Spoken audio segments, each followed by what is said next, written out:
Big breaking news. এইবাৰ চৰকাৰে Valentine day দিনাখন 144 নম্বৰ ধাৰা জাৰি কৰিলে।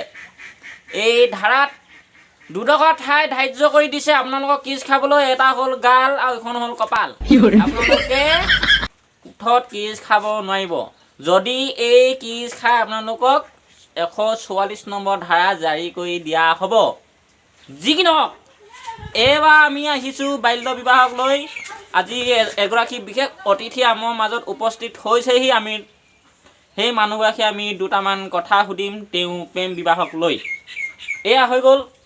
আপুনি কৈ দিয়ক, কিমান বছৰত বিয়া পাতিছিলে? মই 17 বছৰত বিয়া পাতিছিলোঁ। এতিয়া যদি পুলিচে আপোনাক নিবলৈ আহে কি কৰিব? পুলিচক যদি মোক নিবলৈ আহে এই বয়সত মই পুলিচক খুন্দাই নিম। কি কৰিব? কি কৰিম আৰু? কি কৰিব? কি কৰিব নোৱাৰিম মই? খেদিম। খেদিব? খেদিম।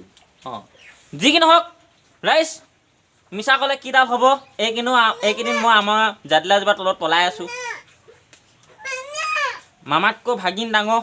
মামা আপোনাক কৈছোঁ, যিসকলে অবৈধ স্বামী ধৰিব আহে ন, তেখেতসকলক কৈ দিব জাতিলাৰ তলত অবৈধ স্বামী বিচৰা নিষেধ। এইকেইদিন টোপনি নাই, ভাত খাইছোঁ আৰু গৈছোঁ দেই মামা। কি বুলি কওঁ, মই অবৈধ স্বামী নহয় দেই মামা। মই 6 বছৰ ভাল পাইছোঁ। নাই মৰি থাকিম বুলি কাৰোবাৰ মই বিয়া পাতিছোঁ। মই কেনেকৈ অবৈধ হ'লোঁ? তেনেকৈ নক'ব আকৌ। বাঘে চলাই চাইকেল কৰে কে সৰুতে বিয়া পাতি এতিয়া পালি কেনে? ধাপে ধাপে গৈছিলোঁ ঢাপলি লগ পালোঁ। হিমন্ত মামা ঘোষণা শুনি অন্তত দুখ পালোঁ। ৰহি মলাই মাছৰ পাচি মূৰত লৈ যায়। হিমন্ত মামাই মুছলিমসকলক কিয় ইমান বেয়া পায়? গছে যদি খোজ কাঢ়ে কেনে মজা হ'ব? হিমন্ত মামাই বঙালীৰ ওপৰত কেতিয়া একশ্যন ল'ব? मज़ा आया और मैं ये जो मज़ा है हिंदुस्तान के हर व्यक्ति को देना चाहता हूँ। হেৰি নহয় মামা, আপুনি আধাৰ কাৰ্ডে ভোটৰ কাৰ্ডে লিংক কৰিলে, পান কাৰ্ডে আধাৰ কাৰ্ডে লিংক কৰিলে, ৰেচন কাৰ্ডে আধাৰ কাৰ্ডে লিংক কৰিলে, জব কাৰ্ডৰ লগতো আধাৰ কাৰ্ড লিংক কৰিলে মামা। আপোনাৰ লাষ্টত আছিলে পতি পত্নী লিংক কৰিবলৈ, কিন্তু আপুনি পতি পত্নী লিংক নকৰি কিয় পতি পত্নী বিচ্ছেদ কৰিলে? হে, নাপায় নহয়। লোকৰ এখন সংসাৰত জুই লগোৱা আপোনাৰ মহাপাপ হৈছে। 1 নম্বৰ কথা দেই মামা, মই পলাই পোৱা নাই হ'লে নহয়। সেইদিনাখন আমাৰ ওচৰৰ বুঢ়া এজনে কৈছোঁ নহয়, বুঢ়া মানুহ এজনে, ৱাহ এনেকৈ যদি নিয়েচোন আকৌ আমিও জেললৈ যাব লাগিব।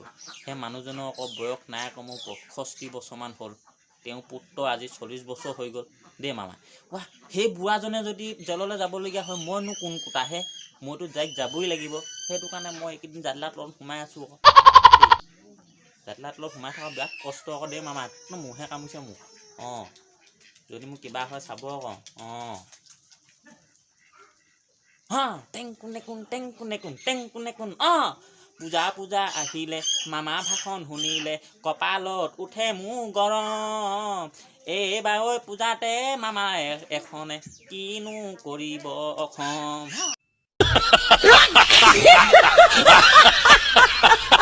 ঠেং কোনে কোন টেং কোনে কোন ঢেং কোনে কোন। অঁ, এইবাৰ ইলেকশ্যনত অসমৰ মহিলাই মামাক দিব মেখেলাই মৰম।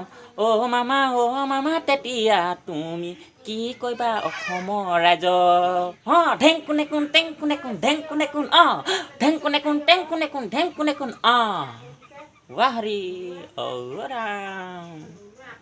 মামা তুমি এইবাৰ কি কৰা তোমাৰ কাম।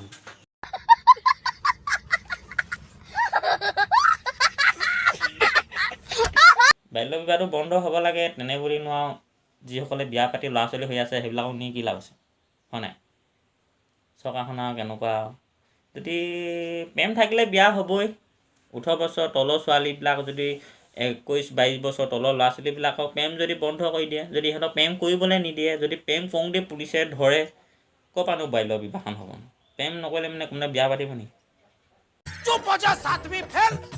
এতিয়া মই গৈ ঘপককৈ ছোৱালীজনী বিয়া পাতিব পাৰিম নেকি? নোৱাৰো নহয়, হয় নাই? এনেই কৈছোঁ আৰু কথাটো দেই, বেয়া চেয়া নাপাবি আৰু। এটা অনুৰোধ আৰু চৰকাৰলৈ, যিসকল নি এতিয়া ধৰি নি থৈ দিছে নহয়, তেওঁলোক আকৌ মাইকীৰ পৰা বঞ্চিত হ'লেই। ল'ৰা ছোৱালী মোক নেদেখে নহয়। এতিয়া আকৌ আগন্তুক IPL আহি আছে নহয়, ক্ৰিকেট খেল।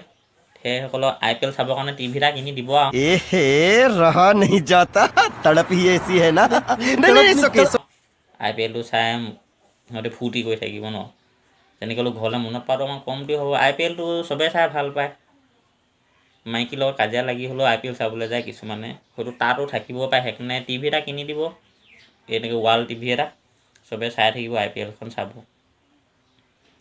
দেই